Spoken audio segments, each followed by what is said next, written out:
নমস্কার, আমি সুমন রায় এসে গেছি আপনাদের সামনে আবার একটা নতুন ভিডিও নিয়ে। আজকে আমি গেছিলাম গড়িয়া গোলপার্ক অটো স্ট্যান্ডে। এরা তো সমাজের খেটে খাওয়া মানুষ, এরা প্রচণ্ড সমস্যার মধ্যে আছে। তাই আমি গেছিলাম ওদের কিছু ড্রাইভারদের সঙ্গে কথা বলতে, যারা দীর্ঘদিন পুরনো বহু দিন ধরে অটো চালিয়ে তাদের সংসার চালাচ্ছে। তাদের কাছে আজকে পৌঁছে গেছিলাম আমি। তারা আসুন দেখুন কি বলছে, তাদের বক্তব্য দেখে নিন, আবার ফিরে আসছি তারপরে। দাদা, আপনি কতদিন ধরে গাড়ি চালাচ্ছেন গড়িয়া গোলপার্কে? আজকে প্রায় কম করে না হলে 30-35 বছর 40 বছর। আচ্ছা, তো এই যে গড়িয়া গোলপার্কে বলছে এত কেস হচ্ছে, তো এটা নিয়ে আপনার কি বলার আছে? এটা নিয়ে কি, এটা অটোর ওপরে পুরোপুরি প্রশাসন আমাদের ওপরে পুরো জুলুমবাজি করছে, যা পাচ্ছে তাই করছে, নিজেদের ইচ্ছা মতন করছে। গাড়ি দাঁড় করাতে দিচ্ছে না, প্যাসেঞ্জার নামাতে দিচ্ছে না, প্যাসেঞ্জার তুলতে দিচ্ছে না, বলে কেস দেবো ওই দেবো। যাদবপুরের অবস্থা খুব খারাপ, হ্যাঁ, গোলপার্কের অবস্থা খারাপ। কোনো জায়গায় আমাদের শুধু অটোর ওপরে জুলুম। কিন্তু অটোই কিন্তু সবার আগে, অটোই কিন্তু সারা রাত থাকে, অটোই কিন্তু পাবলিককে পরিষেবা দেয়।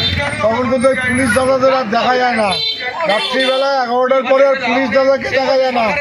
অফিসার বড়োবাবুদের দেখানোর জন্য এইগুলো নাটক করে বেড়াচ্ছে ওনারা। এরপরে কি করবে, পাবলিককে দেখানো। কিন্তু সারা রাত থাকুক, ওই বাচ্চাগুলো কেন খেতে পারছে না, ওই অটো ড্রাইভাররা কেন খেতে পারছে না, এগুলো করুন। এগুলো না করে হ্যাঁ, অটো ড্রাইভারের উপরে পুরো কেস কামারি দিয়ে ভর্তি করে দিচ্ছে। তাহলে এর সলিউশন কি বলছেন আপনাদের? সলিউশন আর কি বলবো, হ্যাঁ, প্রশাসন যেরকম চালাচ্ছে আমাদের সেইভাবে দিদি তো দেখছে না। অটোর ওপরেই পুরো জুলুমবাজি, প্রশাসন যা করছে পুরো অটোর ওপরেই জুলুমবাজি। আর কি বলবো, এখানে কোনো তো কিছু বলার নেই। এতে কি আপনাদের রুজি রুটিতে কোনো সমস্যা হচ্ছে? সমস্যা মানে প্রচুর টান পড়ছে। এখন সমস্ত ব্যাংকের গাড়ি, নিজস্ব কারোর গাড়ি নেই, সব ব্যাংকের গাড়ি। 8,000 10,000 করে কিস্তি, গাড়ি রিপ্লেস করেছি। খাবো না দেবো, আমাদের খাবো না দেবো, আমরা কোথার থেকে পাবো এত টাকা? আমাদের তো লেখাপড়া আছে, সব কিছু আছে, ওষুধ ডাক্তার সব কিছু আছে, কিন্তু কী করবো? এই পুলিশটা আমাদের চালাতে দিচ্ছে না, প্যাসেঞ্জার তুলতে আমাদের ওপর হয়রানি করছে। আচ্ছা দাদা, আপনার নাম কি? টুনটুন। আচ্ছা, আপনি কতদিন ধরে গাড়ি চালাচ্ছেন এই রোডে? আমি 92 থেকে গাড়ি চালাচ্ছি। আমার নিজের গাড়ি ছিল, এখন অন্যের গাড়ি চালাই। আচ্ছা, তো এখন যেটা শুনছি কেস, প্রচণ্ড কেস দিচ্ছে গড়িয়া গোলপার্ক অটোতে, তো আপনার কি মন্তব্য এই নিয়ে? কেস তো দিচ্ছে, খুব বাজেভাবেই কেস দিচ্ছে, যেটা আমাদের অটোর ওপরে, বিশেষ করে গড়িয়া গোলপার্কের অটোর ওপরে যে অত্যাচার হচ্ছে, মানে গাড়ি রাখা সম্ভব না। আর আমরা যারা পুরনো ড্রাইভার যারা দেখছি, যেগুলো কোনোদিন এরকমভাবে কেস ছিল না। এখন কোনো জায়গায় দাঁড়াতে দিচ্ছে না, যাদবপুরে 8B-তে দাঁড়াতে পারছি না, বাঘাযতীনে দাঁড়াতে পারছি না, কোনো জায়গায় যেখানেই দাঁড়াচ্ছে সেখানে পুলিশ কেস করছে। যত অত্যাচার অটোর উপরেই করছে, হ্যাঁ। অথচ মেন রোডের ওপরে ব্যাটারি রিক্সা, র্যাপিডো, হোয়াইট নাম্বারে র্যাপিডো চলছে হুড়ুড় করে, তাদের কোনো পুলিশ ধরছে না।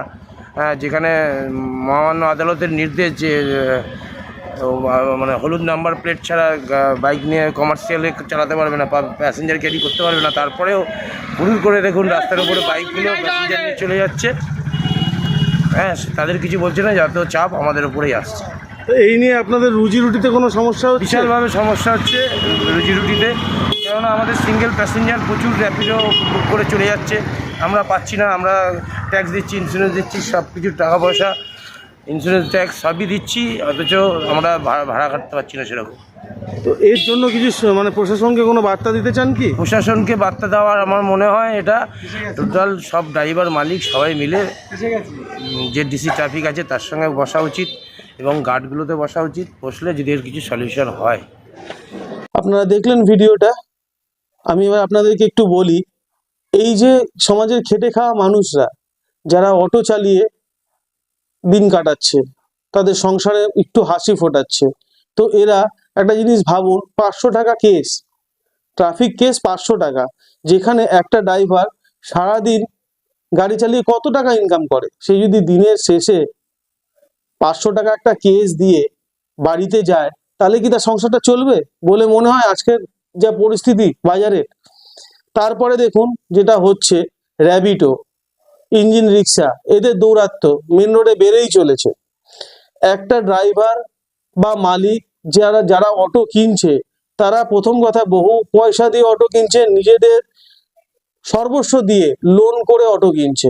এক একটা লোকের, এক একটা ড্রাইভারের বা একটা মালিকের একটা অটোর ইএমআই পড়ছে 15 থেকে 16 হাজার টাকা। এই 15 থেকে 16 হাজার টাকা দিয়ে ট্যাক্স ইন্স্যুরেন্স সব দিয়ে গাড়ি চালিয়ে পয়সা তারা ঘরে নিয়ে যেতে পারছে? সম্ভব হচ্ছে না। তারপরে এই যে ব্যাটারি রিক্সা, এদের তো কোনো কাগজপত্র লাগছে না, এরা অবাধে চলছে মেন রোড দিয়ে।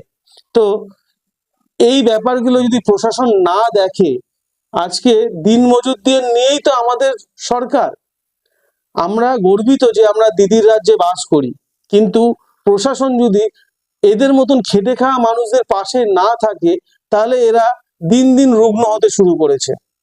তো এই দশা কাটানোর জন্যই, যাতে এরা ঠিক মতন পরিষেবা পায়, এরা পরিষেবা পেলে সমাজের মধ্যবিত্ত উচ্চবিত্ত মানুষেরা ড্রাইভারদের কাছ থেকে ভালো পরিষেবা পাবে।